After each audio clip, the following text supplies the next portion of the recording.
नमस्कार। मैं GRS news के लिए गिरीश सिकरवार। आज के इस ब्लॉग में मैं बात करने वाला हूँ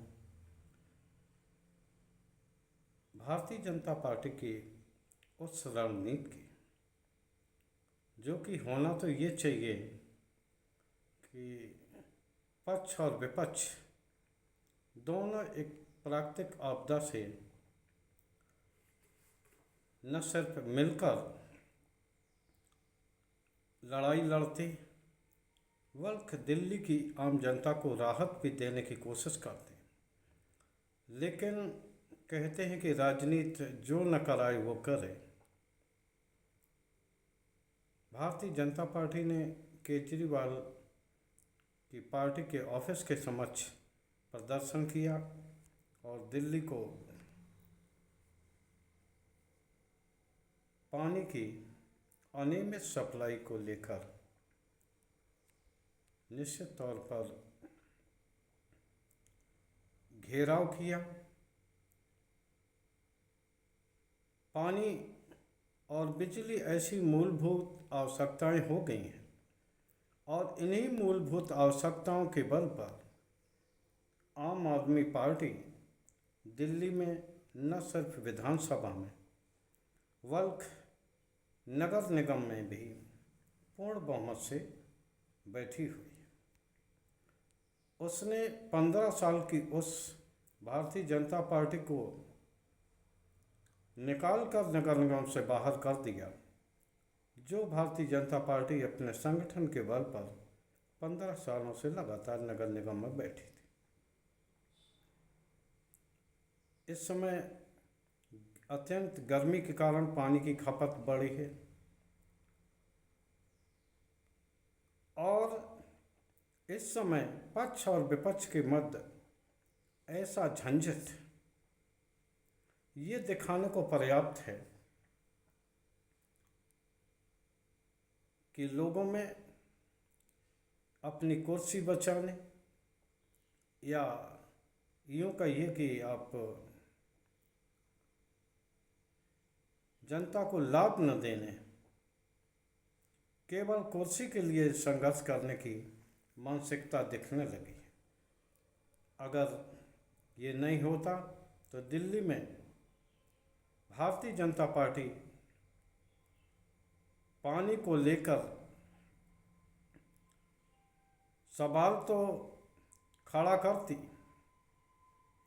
लेकिन इस तरह से सड़कों पर उतर कर प्रदर्शन नहीं करती जैसा कि उन्होंने दिल्ली में आज किया।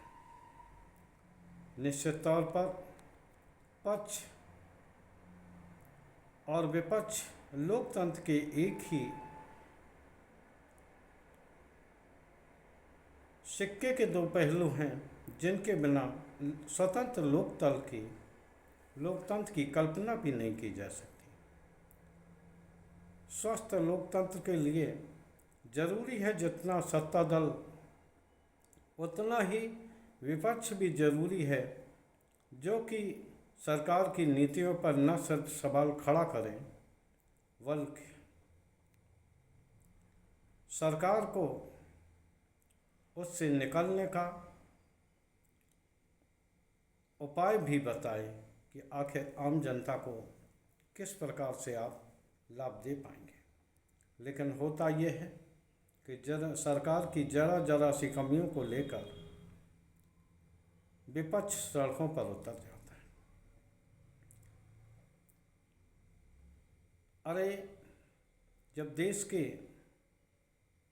प्रधानमंत्री की ये मानसिकता बन गई हो कि देश को विपक्ष मुक्त रखना है, सबसे पहले उन्होंने 2014 में कांग्रेस मुक्त भारत की बात की। बात में जिस तरह उन्होंने यहाँ तक कि अपने सहयोगियों तक को दरकिरार करना शुरू कर दिया और उनके राज्यों में जहाँ वो सत्ता में थे उनको हटाने के लिए भी उनका विभाजन करने, उनकी सरकारों को राज्यपाल के जरिए परेशान करने का काम करने लगे। तो निश्चित तौर पर ये तय हो गया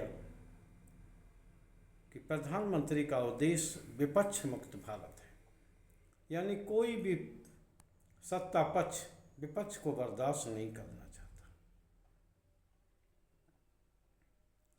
खैर, आज का ब्लॉग आप सब लोगों को नीरस लग सकता है,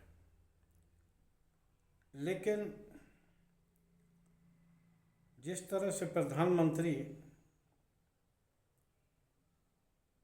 पूरी चुनावी अभियान के दौरान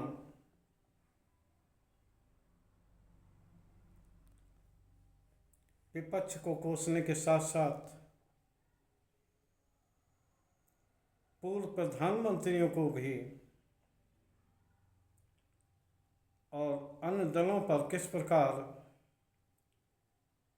दबाव बनाते दिखे, अंतिम दिन भी उनका दबाव दिखने का वो रहा, जो होशियारपुर की एक रैली में उन्होंने, हालांकि यह बात अग्निवीर के संबंध में थी, लेकिन उन्होंने लास्ट में अपरोक्ष रूप से कांग्रेस को उनके 7 पुश्तों के पाप को बाहर निकालने का धमकी दिया। हालांकि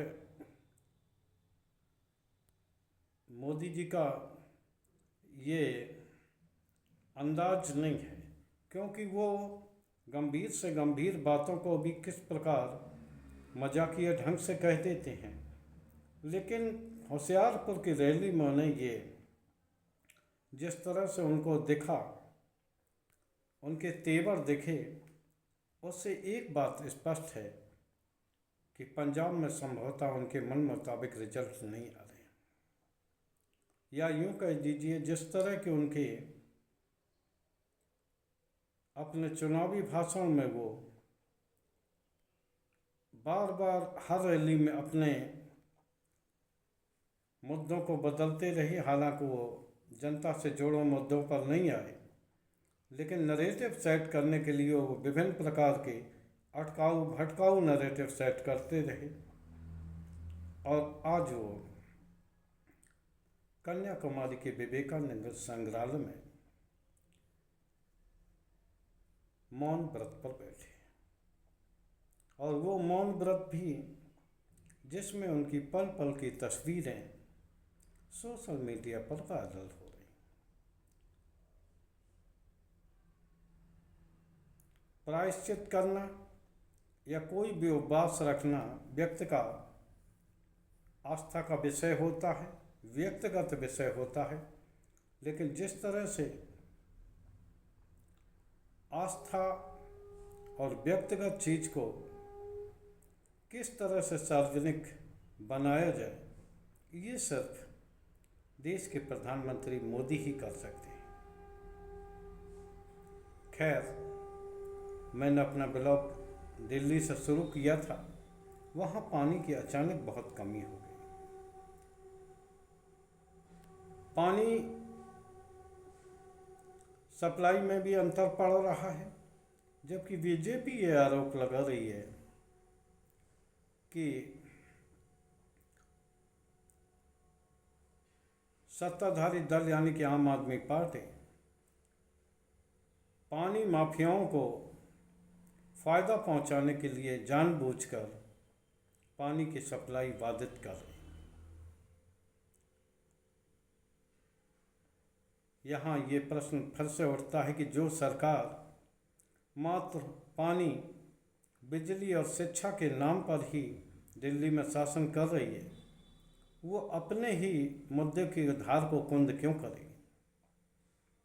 आज उनकी मंत्री आतिशी सिंह ने भी कहा कि ये एक इमरजेंसी है जिसका सामना निश्चित तौर पर दिल्ली वासियों को मिलकर करना है, लेकिन संभवतः विपक्ष वो भी बाहर से नहीं आया, वो भी दिल्ली का ही रहने वाला है, लेकिन जिस तरह उसने सरकार का साथ देने के बजाय सड़क पर उतरना अच्छा समझा, क्योंकि अगले साल शुरुआती महीनों में ही विधानसभा के चुनाव की आचार संहिता लग जाएगी, इसलिए भारतीय जनता पार्टी कोई भी ढीला रवैया नहीं अपनाना चाहती है, जिससे कि आम आदमी पार्टी को आगामी चुनाव में फायदा मिले। खैर, यहाँ भारतीय जनता पार्टी को भी निश्चित तौर पर सरकार के साथ देना चाहिए और उन्हें वो उपाय बताना चाहिए।